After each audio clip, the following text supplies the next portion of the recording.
Someone in town owned the nicest house. Fur-lined robes in winter, meat every day. His children had a private tutor. His name was Franz Reichhart. He was the royal executioner of Bavaria. That title made him the wealthiest man around, and almost nobody sat next to him at church. This sounds like a dark joke. It is completely documented history. Executioners across medieval Europe were rich, feared, and untouchable. The question is, why did society pay them so much? The answer tells you everything about how power actually works. Let's start in 14th century Nuremberg. City records from 1377 list the executioner's annual salary. It was higher than the city physician's, higher than the chief architect's, comparable to a senior city magistrate. And that was just the base salary. Every execution came with a separate fee. The method determined the price. Beheading cost the city more than hanging. Torture during interrogation was billed by the session. Branding, flogging, cutting off a hand, each had its rate. Executioners kept meticulous account books. Historians found Franz Reichhart's records completely intact. He personally executed over 3,000 people between 1573 and 1618. Every single one was invoiced. But money was only part of the story. Executioners held a legal monopoly on certain trades. In most German cities, they controlled the knackers trade. That means removing dead animals from city streets. They rendered the fat, sold the hides, ground the bones. Every dead horse in the city was income. They also ran the brothels in many towns and operated the public baths. They collected fees from gamblers and vagrants. They supervised the city's lepers and plague houses.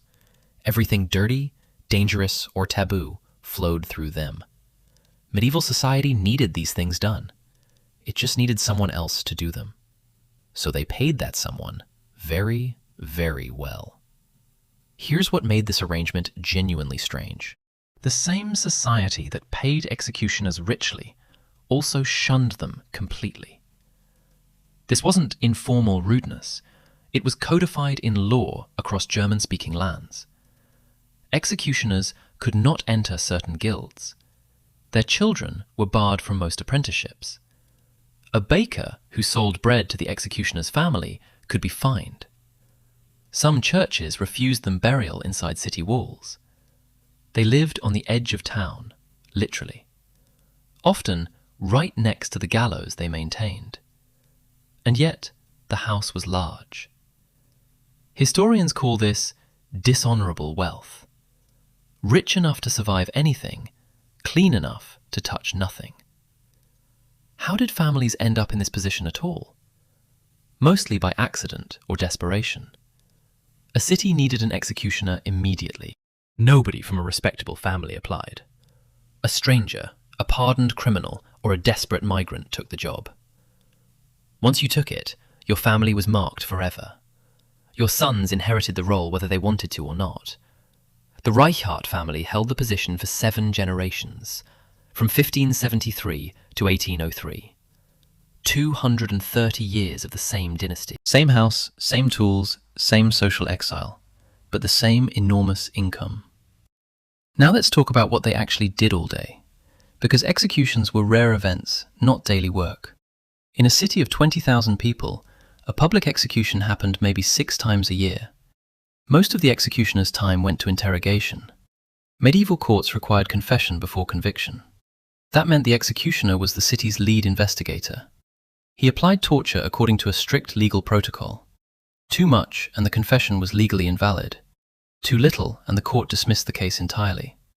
It required precision, anatomy knowledge, and careful paperwork. Executioners were trained specialists, not thugs. Many kept detailed medical notebooks. They understood which muscles could be stressed without permanent damage, which joints produced maximum pain short of death, because a dead suspect couldn't confess. So they kept people alive very carefully. This anatomical knowledge had a side effect nobody planned. Executioners became the best wound healers in town. Who else had handled that many bodies under stress? Peasants secretly visited them for broken bones and dislocations. City physicians complained bitterly in writing about this. Records from Augsburg in 1490 show the executioner treated 34 patients in 1 month, more than the licensed physician that same quarter.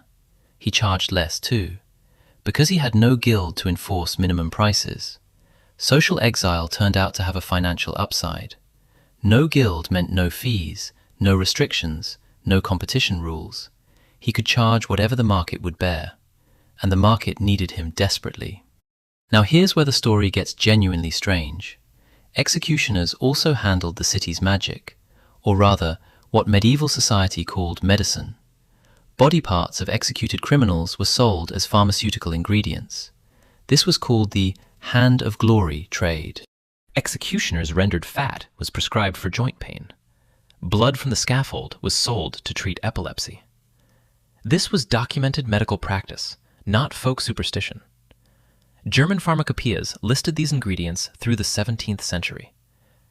The executioner controlled the entire supply chain. Every scaffold produced saleable goods. He was simultaneously judge's assistant, healer, pharmacist, and refuse collector. One man, 4 monopolies, 0 competition. Let's zoom out now and look at the broader pattern. This repeated in every major European city, without exception. Paris had its Sanson family, 6 generations of chief executioners. Charles-Henri Sanson personally executed Louis XVI in 1793. He owned a profitable surgery practice on the side.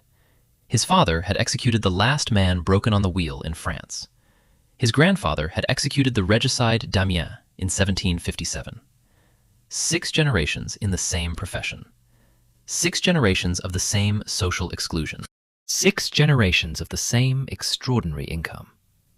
England's Richard Brandon claimed he executed Charles I in 1649. He demanded £30, an orange stuck with cloves, and a handkerchief. That orange sold for 10 shillings to a bystander immediately after. Relics of famous executions fetched serious prices. Rope that hanged a notorious criminal was cut and sold by the inch. The executioner set the price because he held the rope. Japan had an almost identical system running in parallel. The Aita caste handled executions, leatherwork, and corpse disposal. They were legally untouchable, confined to separate villages, and they controlled the leather trade entirely. Samurai needed leather for armor, so they paid, looked away, and said nothing publicly. China's executioners in the Tang dynasty had similar arrangements. Ottoman records from the 16th century matched the same pattern.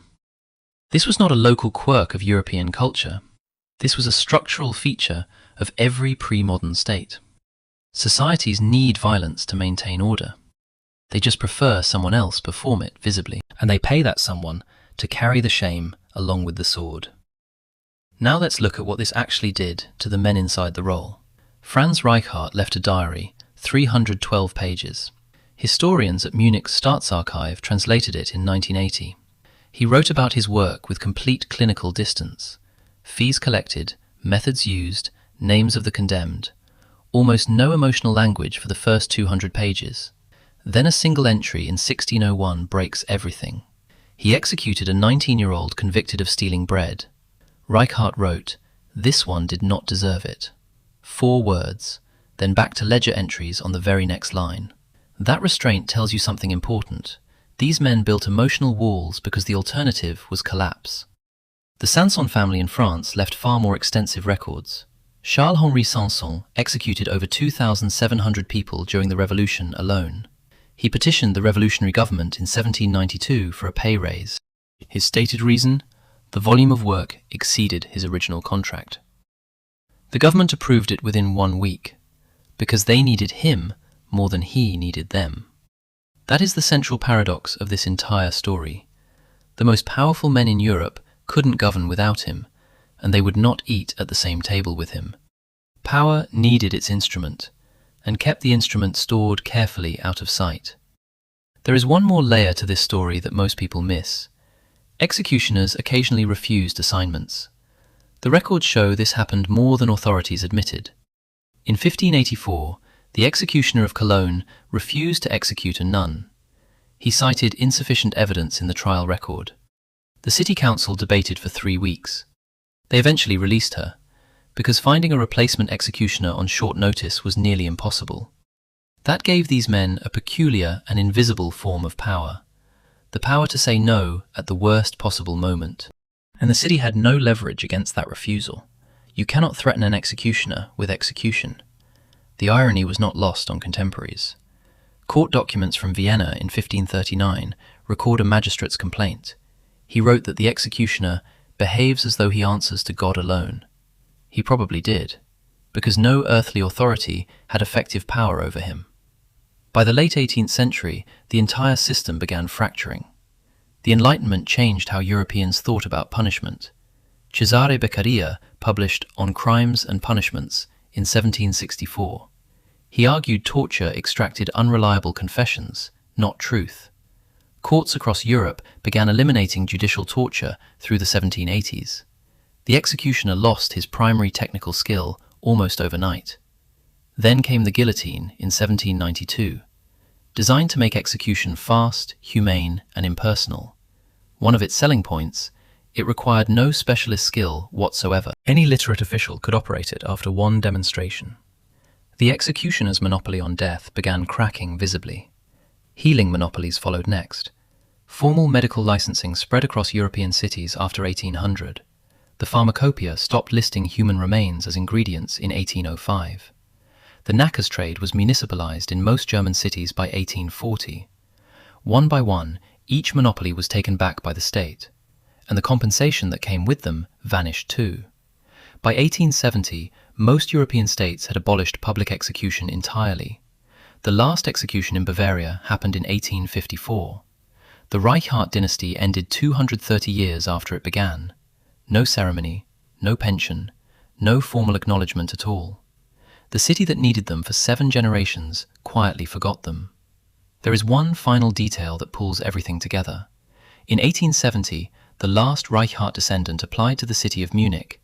He requested recognition for his family's 2 centuries of service, a small pension. A formal letter, anything at all. The city council reviewed the application for 11 days, then rejected it without explanation. No letter, no reason given, no acknowledgement of the family name. The record of this application survives in the Bavarian State Archive. The rejection stamp is still clearly legible. That stamp is the whole story in one image. Every stable society creates roles it cannot function without, and then makes those roles socially invisible. The executioner's story is unusual only because he was overpaid. That overpayment was hush money, not respect. The city bought his silence, his skill, and his willingness to carry shame. And he took the deal because the alternative was starvation. 7 generations of the same family. 7 generations who built the nicest house in the neighborhood, and were never invited inside any other. Franz Reichhart died in 1618 with more money than anyone on his street. His name appears in no civic honor of any kind. No statue. No square, no street named for him.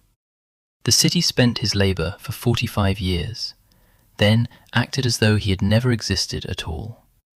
His great-great-great-great-grandson filed that pension request in 1870 and received that stamp. 230 years of service, 1 stamp. That is what wealth without belonging actually looks like over time. You can own the best house in town for generations and still eat dinner alone every single night. Franz Reichhart knew that better than anyone alive. He wrote it in that diary, 1 sentence in 1601, 4 words, then back to counting fees on the next line. Because what else was there for him to do? The work was always there, the belonging never came. And the city needed both of those things to be true. It needed him working, and it needed him invisible. The richest man in town, the loneliest man in town, both, always, at the same time.